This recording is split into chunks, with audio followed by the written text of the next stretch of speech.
up, everybody?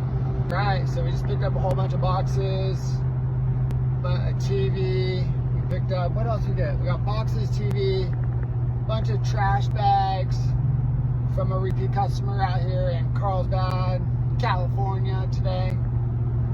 And now we're gonna take it all to the recycler, except for the trash bags and some carpet he had.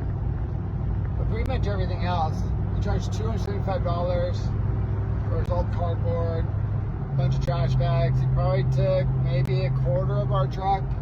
So if you need something to be picked up, you need your house or your garage cleaned out, full of boxes, all those Amazon things that you got over Christmas, you just got a pile of boxes, don't know what to do.